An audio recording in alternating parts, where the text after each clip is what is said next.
Bienvenue dans cette nouvelle vidéo. Vous voyez cette vidéo et je suis toujours en train de lire le livre que je lisais avant. Mais le livre que je suis en train de lire est une fiction et il me happe pas, Thomas. Je suis à deux doigts de le DNF. Honnêtement, je pense pas le DNF parce que j'ai quand même envie de voir la suite de l'histoire. Mais en ce moment, je suis pas mal sur le BookTok. Il faut savoir, avant, je n'y étais pas du tout. Et il y a une série par un booktuber qui, je sais pas s'il est connu. Je n'ai même pas son nom. Il sera probablement quelque part sur l'écran, son nom qui sera quelque part sur l'écran parce que l'idée que je vais faire aujourd'hui, c'est littéralement à cause de lui. Et en gros, il a une tibiare de 120 000 livres. Et du coup, il utilise une petite wheel, une roue. Le mot est roue. Une roue pour décider de sa prochaine lecture dans sa tibiare. Et il se trouve que, donc ça. Et aussi, il y a quelques jours, j'ai perdu mon esprit, à ma tête, mon énergie dans un épisode de Game Changer. Pour les gens qui connaissent pas, en France, je pense pas que en France c'est pas très connu, mais franchement incroyable, incroyable, et qui s'appelle littéralement Spin the Wheel. Et cet épisode m'a fait perdre la tête, il est incroyable. Bref, du coup, j'avoue que ça m'a donné envie de spin my wheel, et du coup j'ai créé ma propre roue que je vais tourner pour décider de ma prochaine lecture. Je sais pas combien il y aura de livres dans cette vidéo, parce que ça va pas mal dépendre de combien de temps je mets pour les lire. Mais je me suis dit que ça pourrait être marrant de décider des prochains livres que je vais lire avec cette roue. Voilà, j'ai compté, j'ai fait la liste et j'ai officiellement 84 livres dans ma tibiare. Les livres que je compte dans ma tibiare sont des livres que je compte lire, déjà. Parce qu'il y a des livres que j'ai dans mon truc que j'ai plus envie de lire et eux, je les compte pas dans ma tibiare. Donc, des livres que je compte lire, de 1, et de 2, des livres dont j'ai accès. C'est-à-dire que si des livres que j'ai envie de lire, mais où je les ai pas encore dans ma tablette, je ne les compte pas dans ma tibiare, tout simplement. S'il y a des séries, seul le premier ou le suivant de la série est dans ma tibiare. C'est-à-dire que le tome 3 d'une série, si j'ai pas lu le tome 1, n'est pas dans la tibiare. Voilà. Ce sont les règles. Je vais essayer de... Je suis une énorme mood reader, et notamment quand on parle des saisons. J'aime que ma lecture soit en adéquation avec le temps. Or, j'ai pas mal de livres du coup que j'ai pas encore lus parce qu'ils sont hyper saisonniers, notamment des livres sur Noël, sur l'automne et tout. Il y a moyen que ces livres-là, je skip. Je vous promets d'être honnête. Voilà. Si je décide de les skip, je serai honnête. Mais à part ces livres-là, globalement, je suis capable de lire tout. En ce moment, j'avoue que j'aimerais lire des trucs qui me permettent de sortir de mon cerveau. Parce que j'ai déjà un livre de gros cerveau à finir. D'ailleurs, la raison pour laquelle je l'ai pas du tout lu aujourd'hui, enfin hier c'est parce que j'avais pas le temps, et aujourd'hui si j'ai pas du tout lu le livre, genre j'ai vraiment lu un tout petit peu, c'est littéralement parce que mon cerveau n'est pas en capacité de m'en occuper. Bref, moi je vais tourner la petite roue et on se retrouve tout l'eau chouette.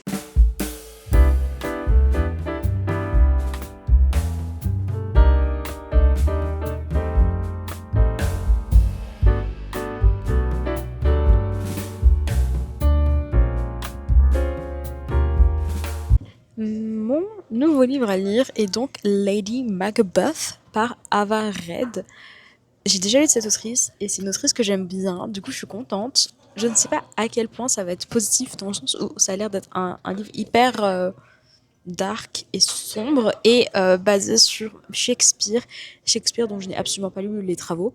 Donc voilà, je vous ferai un reading vlog dessus du coup. On se retrouve quand je l'aurai commencé déjà. Déjà quand je l'aurai commencé et un peu ce que j'en pense. Et voilà, weekly vlog sur Spin the Wheel. Spin the Wheel.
j'ai fini le premier livre de la série de la roulette russe. Du coup, c'était Macbeth par Ava Reid. J'aime bien cette autrice d'habitude, mais là, je pense que j'étais pas dans le mood. Je pense que j'étais pas dans le mood. C'est un peu ça le problème de la roulette, c'est que ça peut te faire des super bonnes surprises, mais quand t'es pas dans le mood, t'es pas dans le mood. Et c'était très dark. J'ai jamais lu Macbeth de Shakespeare. Du coup, je sais pas exactement. Je pense qu'il me manque des informations pour vraiment apprécier ce livre. Le livre est très bien, mais globalement, ça paraît du fait que les femmes souffrent. Et j'avoue que dans Wayward, c'est aussi un peu ce même truc de les femmes souffrent et machin.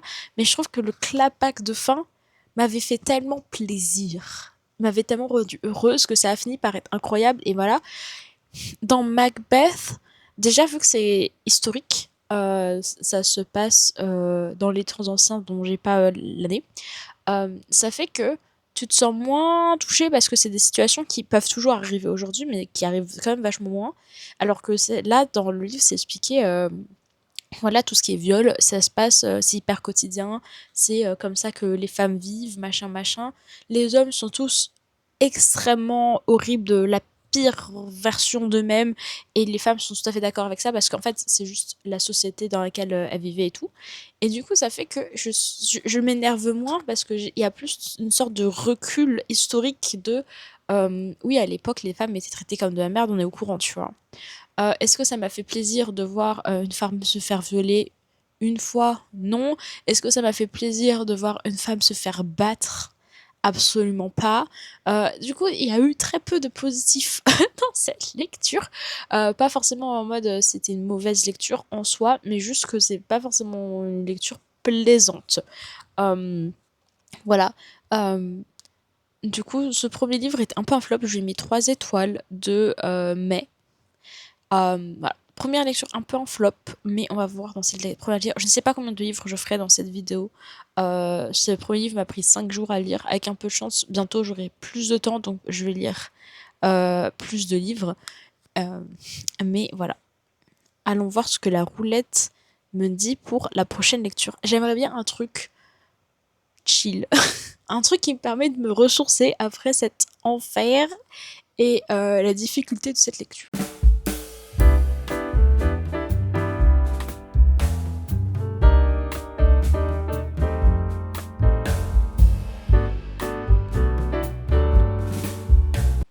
Trop contente. Trop contente. Le Spell Shop. En vrai, je suis trop contente. C'est exactement ce dont j'ai besoin. Ça a l'air chill. Ça a l'air. C'est un livre. Je n'ai encore, comme tous les livres que je lis dans la vie, je n'ai aucune idée de quoi ça parle, mais ça a l'air chill. Tout le monde dit que tu devrais le lire si t'as aimé The Honey Witch. J'avais adoré ce livre. J'ai trop hâte. J'ai trop hâte. Je vous fais à la fin de la lecture, je vous dis ce que j'en pense. Mais en tout cas, dit comme ça, je suis happée.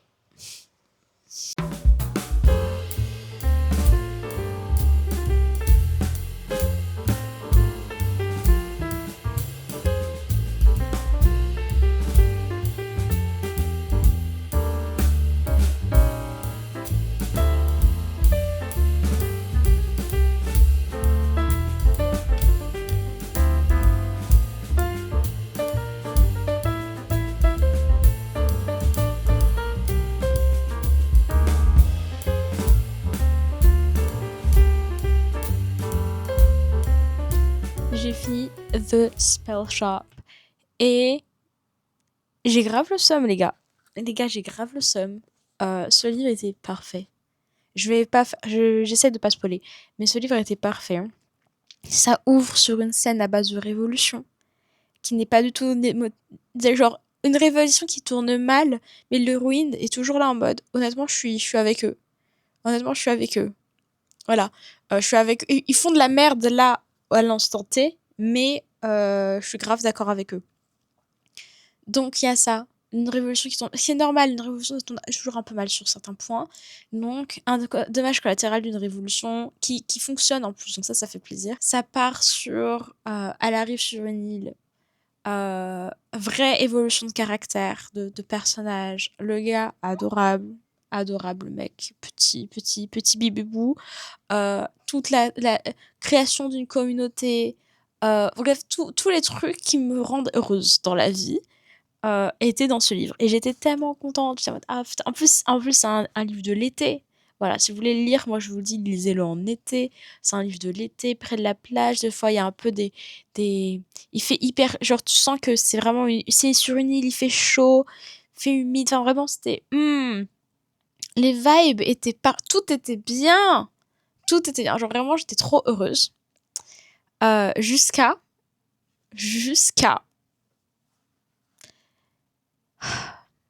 la dernière page. Voilà, la dernière je vais pas dire ce qui se passe à la dernière page, mais il y a un truc qui est dit, qui est fait à la dernière page, qui a détruit toute ma lecture. Et honnêtement, je veux vous dire la vérité, je pense que la majorité des gens, ça va pas forcément les énerver, slash les semer de la même manière que moi. Mais moi, c'est vraiment un de mes pet peeves, un truc que je ne peux pas supporter dans les livres, c'est un truc vraiment, je n'aime pas du tout ça. Et du coup, le fait que ce soit arrivé à la dernière page, je vous jure, c'est passé de 5 étoiles à 4,75 direct. Parce qu'en plus, vu que c'est la dernière page, tu peux même pas rationaliser le truc en disant non, mais machin. C'est vraiment la dernière action du livre, c'est ce truc-là que je ne supporte pas. Ça m'énerve. J'ai l'impression de... L'avantage, c'est que maintenant, j'hype de ouf le livre. Là, tout le monde veut savoir c'est quoi mon truc. Mais je vous jure, il se passe un truc que je ne supporte pas. Bref. Du coup, 4,75 pour ce livre qui, honnêtement, 5 étoiles tout le long. À un moment donné, j'ai eu des réactions. J'ai pas filmé, mais j'ai eu des réactions. J'étais en mode, quoi? Mais non, mais c'est possible. J'étais choquée et tout. Les émotions étaient là. Oh! Voilà. Donc, la roue a fait du bon boulot. Bravo, la roue. Parce que la roue a fait du bon boulot sur celui-là. Vraiment, je suis trop contente de l'avoir lu maintenant. Je peux pas en parler beaucoup plus que ça parce que sinon je vais tout simplement spoiler, du coup on va peut-être éviter quoi, on va peut-être éviter. Mais voilà, je pense que je vais essayer de lire au moins un livre ou deux autres livres avant la fin de cette vidéo pour faire un vlog lecture de plusieurs livres. J'ai jamais fait ça avant. Voilà, mais du coup, qu'est-ce que je veux pour le prochain livre? Je veux que ce soit dans la même vibe. On évite le pet peeve. Mais sinon, mon rêve, c'est vraiment dans la même vibe. Je suis vraiment dans la mood cosy. Après, tant que c'est un livre de l'été, ça me dérange pas. Si c'est un livre de l'automne, j'aurais un peu le seum. Si c'est un livre de l'hiver, j'aurais vraiment le seum. Mais tant que c'est un livre de l'été, ou en tout cas un truc un peu chill et tout, ça me dérange pas. Une petite romance, pourquoi pas? Ce serait pas mal, une petite romance. Ou alors une fantasy. Ça serait pas mal aussi, vu que je suis fan enfin libre, j'ai plus de cerveau disponible, donc là ça me dérangerait pas forcément d'attaquer une fantasy un peu plus hard. Je sais pas si j'en ai très envie, mais ça me ferait moins chier qu'il y a quelques jours. Donc on croise les doigts. Voilà. En vrai, je suis ouverte à tout.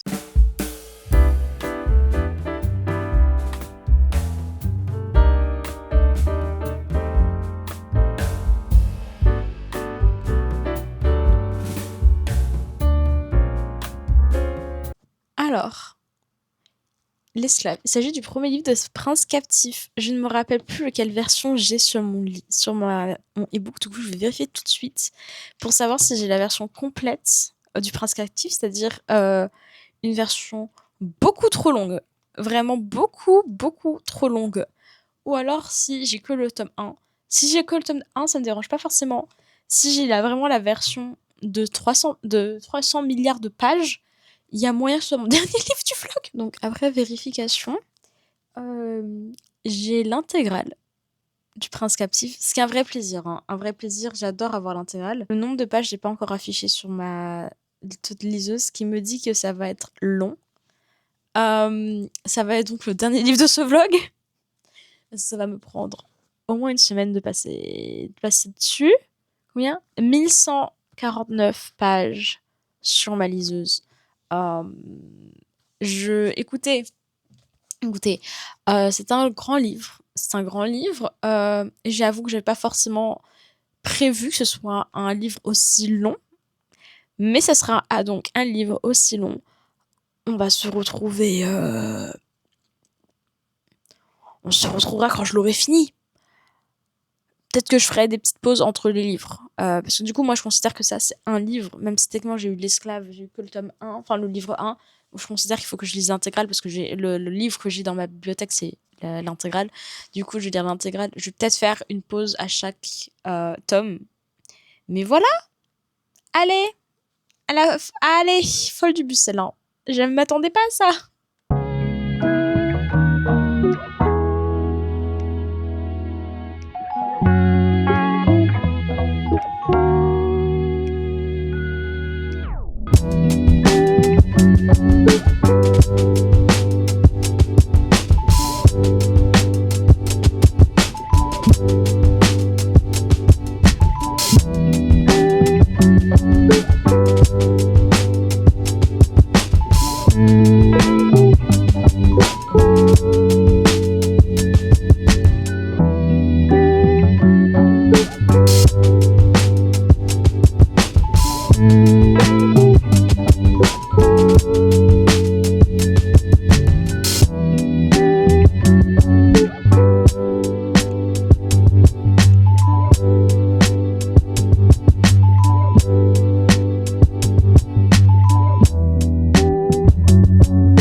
Il n'y a personne autour, donc je peux me permettre de faire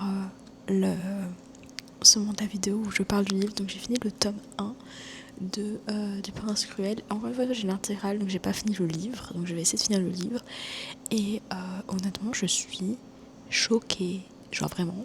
Parce que chapitre 2, il y a une scène qui est d'une violence. Genre...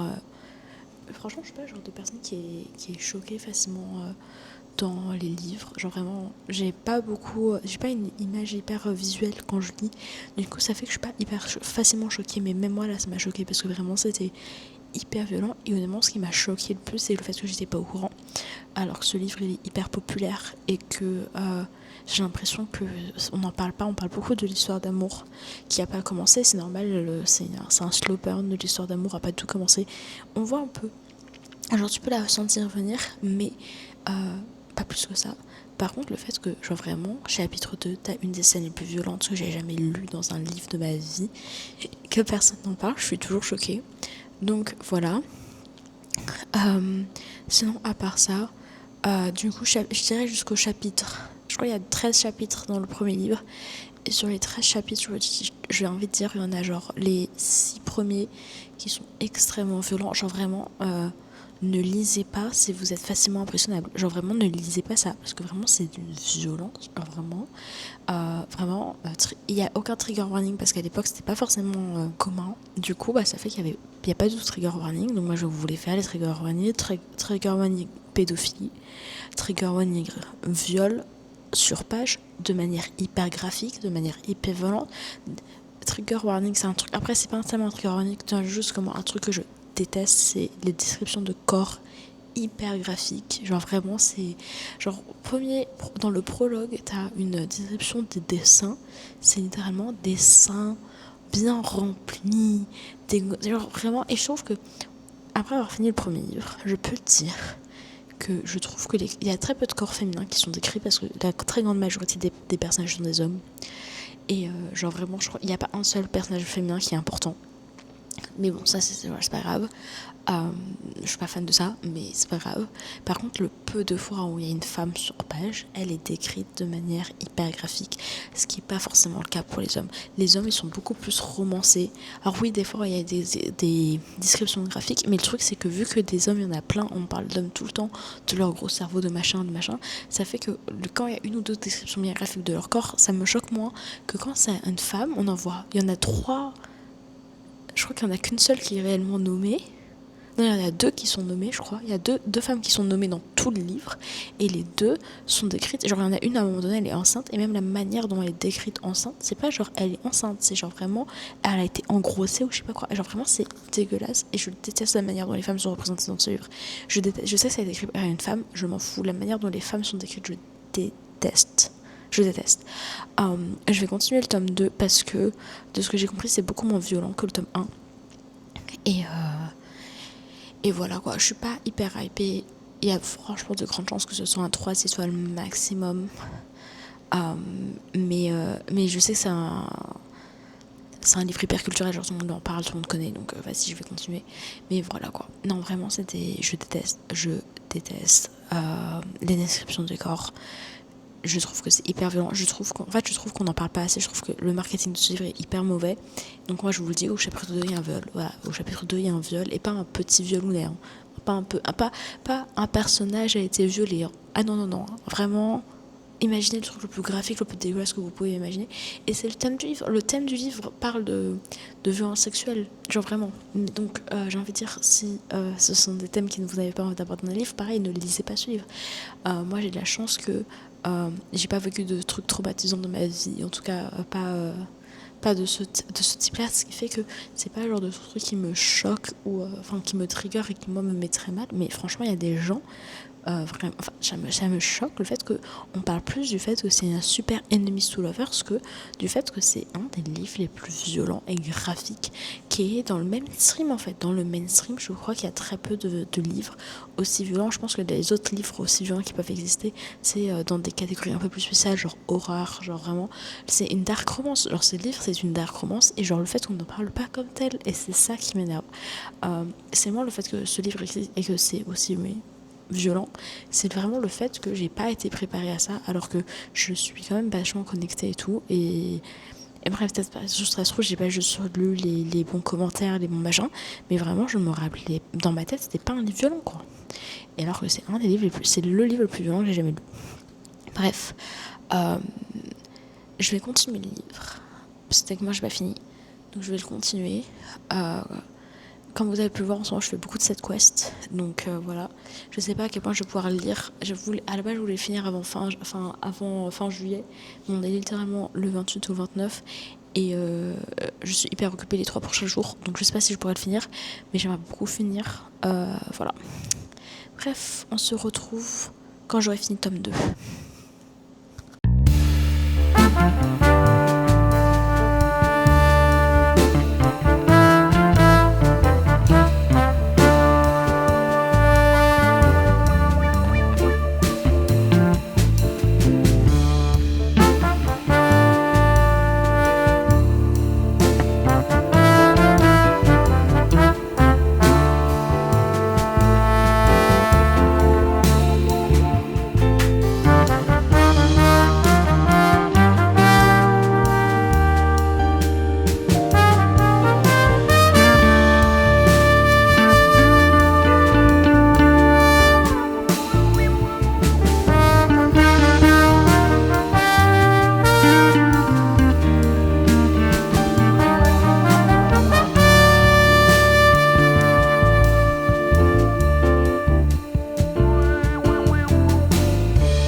tome 2, bravo moi. Le tome 2 est moins violent. C'est déjà... franchement, c'est une réussite. Le tome 2 est moins violent. L'histoire d'amour. Franchement, je suis pas fan. Je suis pas non plus en détestation, mais je trouve pas l'histoire d'amour belle. Ou même... en fait, déjà, il y a un chapitre entier où c'est du Huc. Voilà, un chapitre entier. Trop pour moi. Je suis désolée. J'ai pas envie de lire du smut pendant littéralement un chapitre. En plus, c'était des chapitres très longs. Je me suis forcée à pas le passer, mais j'avais très envie de le passer. Et parce qu'en plus, je savais pas si du coup c'était. Vu que c'est un chapitre entier, je savais pas si ça allait être important ou pas pour l'histoire. Bref. Donc il y a ça. Et ensuite, le reste n'était pas force. Enfin, bref. Encore une fois, il y a des V. Il y a des trucs. Il y a trigger warning aussi pédophilie, clairement. Il y a des trucs extrêmement violents. Après, encore une fois, j'aurais aimé être prévenue avant de commencer la série. Après, comparé au livre 1, je trouve ça moins violent. Après, c'est aussi peut-être parce que du coup, dans le livre 1, tu t'y attends pas forcément. En tout cas, moi, je m'étais pas du tout attendue, donc c'est hyper violent. Alors que là, moi, je m'attendais. Donc, c'était un peu moins dérangeant. Je lui ai mis 3 étoiles, le deuxième tome. Encore une fois, je lis l'intégrale, donc à la fin, j'aurai une note pour l'intégrale. Le premier, je lui avais mis 2,25. Hein. Vraiment, j'étais en mode... C'est un des pires livres que j'ai eu de l'année, et honnêtement, c'est 100% parce que je m'attendais pas à ce qui était dans le livre. Bref. Je serais peut-être passée à un 2,5 si je m'étais attendue à cette violence. Et voilà quoi. Sinon, j'ai pas grand chose. En fait, le truc, c'est que j'ai pas grand chose à dire quoi. Et pour des tomes qui sont aussi machin, j'aime bien tout l'aspect politique et l'aspect stratégique du tome, du livre. Honnêtement, je trouve que c'est assez bien fait et c'est pas toujours le cas. Donc vraiment, bravo CSPK pour ça. Je trouve que c'est vraiment le côté stratégique. Il y a très peu de décisions que j'ai trouvées vraiment connes, pour ne pas dire aucune. Et dans ce genre de livre, franchement, c'est un exploit. Et non, mais franchement, pour ça, le personnage de Laurent... Bon, déjà, encore une fois, Laurent, c'est le nom de mon père, donc j'ai du mal. Mais bon, certes, au-delà de ça, le personnage de Laurent, je l'aime bien. Et je me retrouve un peu en lui. Bon, lui, c'est une version extrême de ouf et extrêmement traumatisée. Mais mon gars va avoir un super pitié. Mais sinon, franchement, je me retrouve assez dans ce côté très... très indépendante, je veux pas être aidée des autres, machin, bref. Je comprends. Disons que je le comprends. Après, perso, j'ai du mal avec les personnages qui ne font pas confiance du tout à leurs camarades et surtout qui sont en mode oui, moi, il y a personne que j'aime, même un peu émo et tout. Et en 2013, quand le livre était sorti, je comprends. Mais vu que je le lis en 2025, je n'en peux plus. Je n'en peux plus. Mais du coup, voilà. En vrai, ce sera pas du tout dans les livres de l'année, probablement dans les livres dont je me rappellerai. En fait, dont je me rappellerai parce que c'est connu et que du coup maintenant je connais l'histoire. Mais sinon, vraiment, ce sera pas dans mes. C'est très mec comme histoire. Enfin, vraiment, je m'en fiche. Et encore une fois, je trouve qu'il y a beaucoup de violences qui sont honnêtement inutiles. Genre, vraiment, je trouve qu'il y a beaucoup de violences que je trouve étaient plus que évitables. Et je trouve que ça apporte pas forcément beaucoup à l'histoire d'avoir une scène de V quasiment tous les 5 chapitres en fait. J'avoue que je vois pas trop l'intérêt. Pareil, bon, il y a tout un truc sur la pédophilie et sur la manipulation infantile que c'est d'être victime de ça. Et je comprends ce que c'est hyper violent pour le coup. Mais je trouve que ces violences-là sont déjà plus justifiées. Enfin, je trouve que ça raconte beaucoup plus quelque chose sur les personnages et sur le livre que les scènes de V entre adultes. Ça, vraiment, je comprends pas. Pareil, je trouve que après, je sais pas, je suis pas un homme et je suis pas gay. Donc, j'aimerais beaucoup avoir l'avis des hommes gays sur la question. Mais j'avoue que je trouve que en fait, je m'attendais à ce que la scène d'amour, parce qu'il y a évidemment une scène d'amour entre les deux personnages principaux masculins, soit beaucoup plus romantique pour contraster justement avec tous les autres scènes d'amour qui sont hyper violentes, tu vois. Et parce que ça montre vraiment un message hyper violent de l'amour entre hommes, tu vois. Et honnêtement, c'était assez violent. Enfin, c'était assez léger comparé à d'autres scènes, genre vraiment d'autres scènes où vraiment c'est horrible, c'est hyper violent quoi. Enfin, de toute façon, moi je suis pas très pour le sexe hyper violent de base.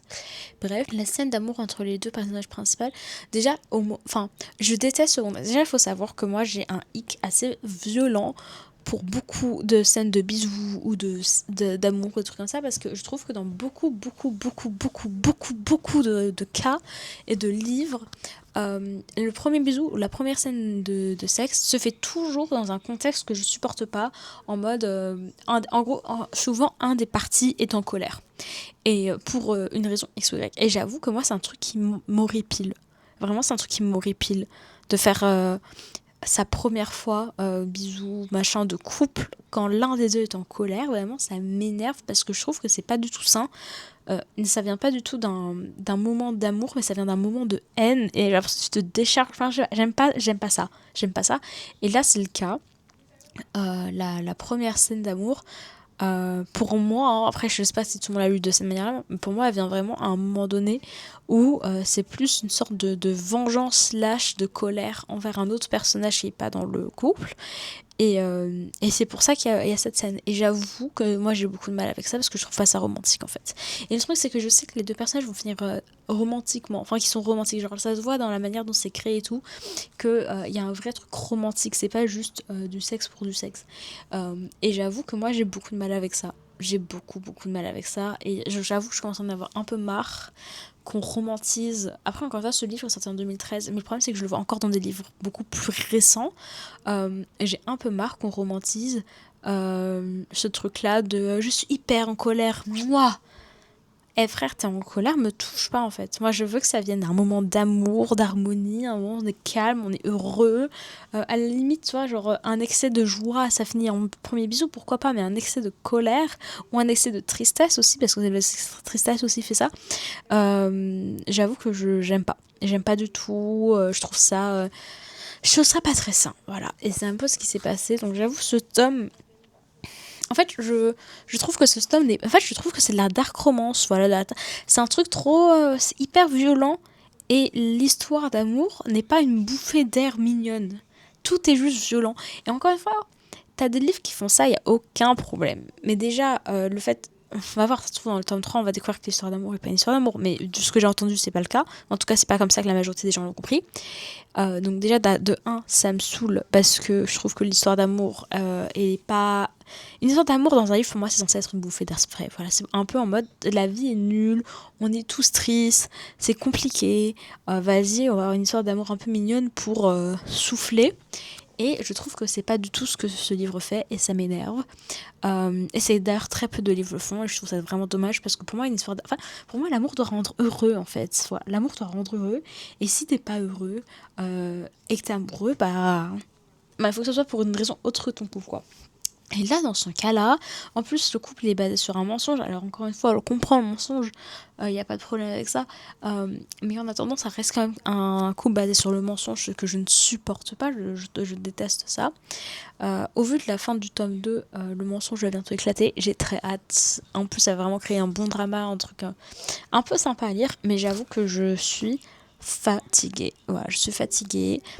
Voilà. En tout cas, j'espère que les dernières vidéos vous ont plu. J'étais au Japon, comme d'hab. Je faisais mes derniers festivals autour de ma ville. Malheureusement, il n'y a plus de festival disponible et je fais mes petites vacances d'été et après je rentre en France. Donc c'était mes derniers festivals en Japon. C'était des super moments. J'ai vu mes copains et mes copines, dont certains que j'ai pas vus depuis très longtemps. Donc j'étais trop contente. Voilà. Bref, moi la prochaine fois que je vous reviens, ce sera pour finir, c'est probablement finir cette vidéo avec la fin du Prince Captif, le tome 3 du Prince Captif et un bilan de mes lectures. Bisous.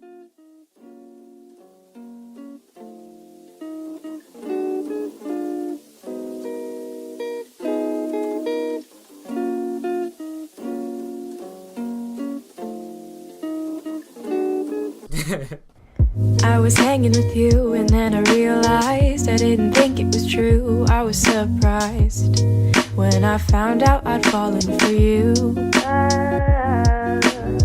I didn't wanna believe my feelings for you. I didn't wanna believe that I could lose you if I told you just how I felt. But I can't help it. J'ai fini le dernier livre de Prince Captif. Mon avis déjà, c'est que sur la série en entier, sur le dernier livre, c'est les intrigues poétiques incroyables. Le personnage principal est con comme une mule. J'ai rarement vu un personnage aussi débile. Genre vraiment, je suis désolée, mais trop bête. Et... Enfin, trop bête. J'ai vu pire. Il existe pire sur ce monde, mais franchement, il est pas... En fait, le truc, c'est que tu le compares avec l'autre, tu le compares avec Laurent. Et Laurent est très intelligent, donc forcément, en comparaison, le gars, il est... manque de cases. Il y a un manque de personnages féminins, à ma connaissance. Il y a un personnage qui est sympa, féminin. Franchement, mais ce truc, c'est qu'il lui a fallu littéralement arriver aux 2 derniers chapitres. Tu vois, donc pas ouf. Donc manque de personnages féminins. Certains me diront oui, mais c'est une histoire gay. Je suis désolée, moi j'ai lu énormément de l'histoire lesbienne et dans quasiment toutes les histoires lesbiennes que j'ai lues, t'as au moins un couple gay, genre. En fait, je veux bien entendre la critique de ah mais c'est l'histoire qui est comme ça, machin, et j'entends. Mais aussi l'inverse n'existe pas. Voilà, l'inverse dans les histoires lesbiennes, il n'y a jamais que des femmes. C'est pas vrai. Dans les histoires lesbiennes, t'as toujours un couple gay, juste des hommes qui se baladent autour, parce qu'en fait, les hommes et les femmes font partie de la même société. Les femmes existent dans cet univers aussi. Donc pourquoi il n'y a pas de femmes? Pourquoi il n'y a pas de femmes? Il n'y en a pas, genre. Bref, donc ça m'a un peu saoulée. Parce qu'encore une fois, l'argument oui, mais si c'était une histoire avec que des femmes, tu parlerais moins. Ça n'existe pas. Donc déjà, je parlerais probablement moins, c'est vrai, mais en attendant, surtout, ça n'existe pas. De manière générale, je pense que je l'ai dit à chaque fois pour ce livre-là, mais le marketing qui est absolument claqué au sol. Enfin, je suis désolée, mais c'est une histoire violente, c'est une histoire machin. Et je pense que si tu lis le résumé de ce que j'ai compris, si tu lis le résumé, tu le vois venir. Moi, je ne lis pas les résumés, donc voilà. Mais... c'est peut-être mon erreur de pas lire les résumés, du coup de pas du tout préparer à ce qu'il y a dans le livre. En attendant, il y avait quand même pas de trigger warning non plus. Et ceux-là, par contre, je lis les trigger warning, ou en tout cas quand il y en a, je les scroll vite fait pour voir vers où ça va. Et en plus, la majorité des fois où je lis des trigger warning, c'est genre il y en a un. C'est-à-dire qu'il y a un truc genre trigger warning, truc horrible, et en fait, il y a une fois le truc horrible. Ce livre, c'est que des trucs horribles sur trucs horribles sur trucs horribles sur trucs horribles. Et j'aime pas ça. Là, pour le coup, c'est plus une question de moi, j'aime pas ça, et moi, une question que le livre est mauvais. Donc, est-ce que je le conseillerais? Honnêtement, je sais pas. Parce que je pourrais pas juger de sa qualité. Je trouve en vrai, c'est un livre très mais. Genre, c'est pas comme Le Prieuré de l'Oranger, où je sais que c'est pas pour moi, mais je vois que c'est un bon livre. Là, pour moi, c'est un livre mais, et en plus, c'est pas pour moi. Du coup, vraiment pas, c'est pas pour moi. Genre, vraiment, j'ai pas du tout aimé. Mais c'est pas moins de la faute du livre que du fait que voilà, j'ai des goûts de lectrice comme beaucoup de gens et que c'est pas fait pour moi. Et je n'irai pas sur la planque de c'est un livre problématique ou voilà. Je trouve pas. Ne serait-ce que parce que en fait, à aucun moment c'est dépeint comme des choses bien ce qui est passé dans le livre. Toi. Il y a d'autres livres que j'ai lus où, enfin pas ce genre précisément de violence, mais où des violences sont promues comme des choses positives. Là, c'est pas promu comme des choses positives, c'est clairement un royaume fantastique, c'est clairement différent. Et est-ce que le fait d'écrire dessus, ça promeut toujours, tu vois? Mais en attendant, c'est pas de la faute du livre si les gens sont pas capables de lire un livre correctement. Voilà. Donc c'est mon avis sur Le Prince Captif. C'était pas pour moi. Je suis contente de l'avoir lu, ne serait-ce que maintenant parce que je peux avoir une opinion dessus. Et si vous n'êtes pas d'accord, bah je suis désolée. Ça reste mon opinion en fait. mais moi je suis contente pour ça. Et c'est aussi la fin de cette vidéo parce que putain, j'ai lu. Je sais pas combien de livres j'ai lu pour cette vidéo, mais plusieurs. Je crois que j'en ai lu 5 au total. Si on considère que Le Prince Captif c'est 3. Même si techniquement j'ai lu l'intégrale, donc c'est un livre. Franchement, c'était hyper drôle. Honnêtement, ça m'a manqué de pas choisir mon livre. Du coup, le prochain livre, c'est moi qui le choisis, je suis contente. Mais c'était une super vidéo. J'ai pas... Bon, évidemment, j'ai un peu avancé sur ma tibière, pas tant que ça, parce qu'au final, j'ai eu quoi, 3 livres, j'ai eu quelques livres, quoi. Et de manière générale, je rachète pas des livres Enfin, je me reprends pas des livres tout le temps. Donc ma tibière, elle a tendance à faire un gros pic de montée, et après ça redescend, et un gros pic de montée, et ça redescend, et ça fait un peu un truc comme ça. Donc... Là, on est dans la pique où ça redescend. Je vais essayer de le redescendre à 50 avant de reprendre des livres, sauf s'il y a des livres qui me hype de ouf qui sortent et que du coup, des nouveaux livres et que du coup je vais les prendre. Mais sinon, de manière générale, je pense pas me racheter, me retélécharger des livres avant un petit moment, parce que j'en ai encore beaucoup à lire. Et un truc qu'il faut que je fasse aussi, il y a moyen que ça j'en fasse aussi une vidéo, c'est que je fasse un tri, parce que dans les livres que j'ai, il y a des livres que j'ai téléchargés il y a 2-3 ans, ce qui est pas il y a hyper longtemps, mais mes goûts, disons que j'ai réussi à raffiner mes goûts, du coup il y a des livres que me donnaient envie et je sais que ça va pas me plaire, tu vois. Ou en tout cas que c'est pas fait pour moi. Il faut savoir que tous les livres que j'ai téléchargés, ils sont tous sur mes ordinateurs. Sur mon ordinateur, sur disque dur et tout. Donc techniquement, tout livre que je retire de ma liseuse est un livre que je possède toujours, enfin, que je pourrais toujours lire. Et ça clôture quand même beaucoup moins que de la en physique, n'est-ce pas? Mais il n'empêche que j'aimerais bien avoir une liste un peu plus précise des livres que je veux lire, au-delà des livres que j'ai. Vous voyez la différence ? Voilà. Et ça me fait chier que les deux livres ne soient pas les mêmes, les deux listes ne soient pas les mêmes, mais la vérité c'est que tu grandis, tes goûts de lectrice changent, donc forcément il faut aussi adapter ta TBR pour ce qu'elle est. Voilà. J'espère que cette vidéo vous a plu, que cette vidéo c'est un peu étendue sur le temps, donc en plus vous avez pu voir un peu des bribes de ma vie, mais genre vraiment des bribes parce que je pense pas avoir filmé énormément non plus, mais j'espère que ça vous a quand même plu, et moi je vous dis à bientôt.